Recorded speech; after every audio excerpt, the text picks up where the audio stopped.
Welcome back to the Headway Podcast. I'm Shane, your host, and joining me is co-host Rachel. Hey everyone, we're joined today by a very special guest, Stephen. At the time of his injury, Stephen was a professional boxer, which actually contributed to his brain injury. Hello, my name is Stephen Carroll. This is me third or fourth time on the show. I'm part of RT in Clondalkin, Headway. Thanks so much for being here today, Stephen, to share your story. No problem. So Stephen, can you share with us your journey into the world of professional boxing and what initially drew you to the sport? Yeah, well, I started off as an amateur. I did it to get off the streets, stay out of trouble. My dad brought me down to Matthews Boxing Club. I boxed for Coyle at the time, Coyle College. Then I went on to Matthews Boxing Club, Crumlin Boxing Club, Drimina. And then from there went on to be professional. My trainer was signing boxers at the time, and I asked him about it. I was boxing since a young age. Wanted to make a living, win titles, move abroad with my wife and kids. Brilliant. And what were some of the highlights of your boxing career? Can you describe any memorable moments or fights that stand out to you? Yeah, well, my career was going well. I sparred Willie Casey for his world title fight. He was a training partner. My sparring partners were Katie Taylor, Sinead Kavanagh, Conor McGregor, John O'Carroll, Anthony Kakachi. I also went over to Hatton for a training camp. Not a training camp, a couple of days training. And I got to meet Josh Warrington there as well. My first 8-round fight was for the Celtic Nation title. I boxed James Gorman up in Belfast for that one. And then I travelled over to Scotland where I boxed Eddie Doyle, who was the Scottish champion at the time for me title, and I won over there as well. And how did you approach the physical and mental challenges of the training and competing as a professional boxer? Yeah, it just becomes a lifestyle. Since I was young, I was disciplined into the sport. Started at 12. Hell, rain, sleet or snow, I trained. I cycled if there was no buses and I couldn't drive, you know. And can you discuss any injuries you sustained during your boxing career, including your experience with a brain injury? Yeah, so I got cuts over the eyes. That was in my pro fight. I got bursted eardrum in Scotland. Didn't know what was going on at the time. You know, when boxers burst their eardrums, he started to lose their balance and everything, but it was actually okay. I kept on fighting. I said it to my manager in the corner. I said I can't hear in my ear. I said, but I'm okay. I said my balance and all. So I went on then to win the fight as well. Aneurysm from boxing and brain injury discovered 2 years after my last fight, which is now brain disease. Yeah. And what was your reaction then to being diagnosed with a brain injury, and how did it impact your career then and your personal life? Yeah, I was off boxing at the time. What we thought was depression. We went to mental health and he wanted more tests done with the history of boxing and the aneurysm. It was found then. All my dreams were shattered. I lost my purpose. It was all I knew, even now sometimes. Yeah, it was a tough one.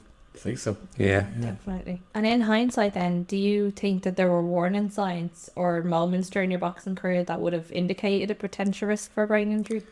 Boxing in general, I don't believe it's spoken or taught to younger ones about it. Not even in the contract is a wrote the way it should be.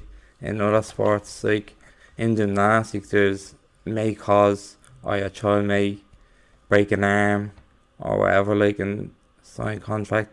And never once said anything about a brain injury. Same in the amateur clubs. Your parents have to sign a contract, a risk of safety, etc. You know. Yeah. It doesn't say in any of them about brain injuries or concussion. Like it doesn't even actually say about concussions. You know, in the sport. Yeah. Surprising. Yeah. Very surprising. Yeah.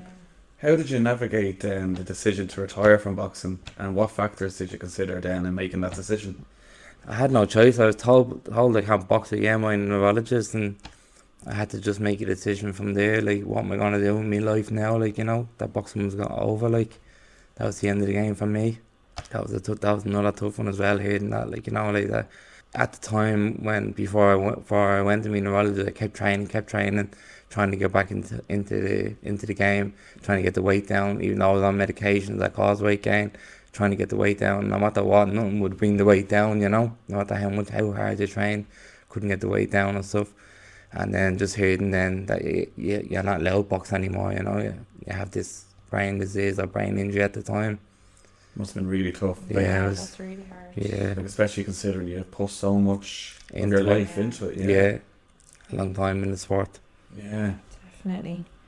And can you share any insights or advice for current or aspiring professional boxers regarding the importance of brain health and safety in the sport? Yeah, be careful and don't take unnecessary punishment. I love the scrap, but I regret not boxing more and moving my head more now.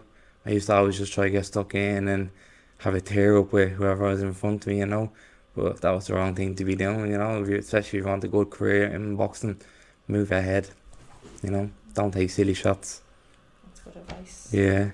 And then what coping strategies or support systems have you found helpful in managing the effects of your brain injury and adjusting to like your new life now after boxing? Yeah, so I work with mental health. I've done CBT, medication, keeping myself in a routine, OT, Headway is great as well, and clean eating, exercise when I can, and my wife and kids, and a handful of friends. Keep your circle small, keep your good friends close to you. It's when you go through that sort of thing, it's hard to trust people or anyone because they don't understand what they're going through, so you don't want to be part of this sort of thing.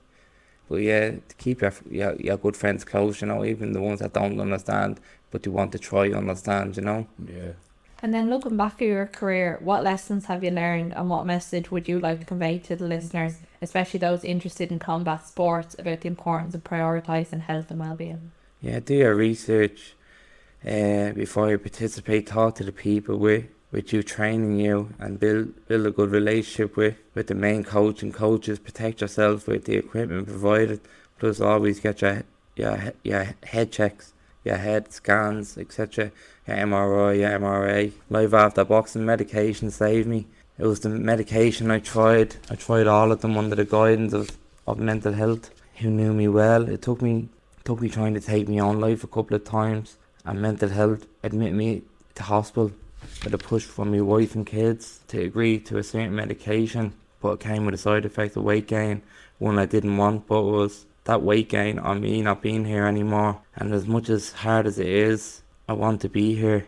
I just couldn't cope with the new me and the no more boxing in my life. Everyone I knew, I'm sure they mean or meant no wrong by it, but are very quick to judge the weight gain, pass remarks on it to me. I'd be lying if I said it didn't get to me. But I made a choice and saved myself and chose to live my life, and not have anyone of my family visit a headstone.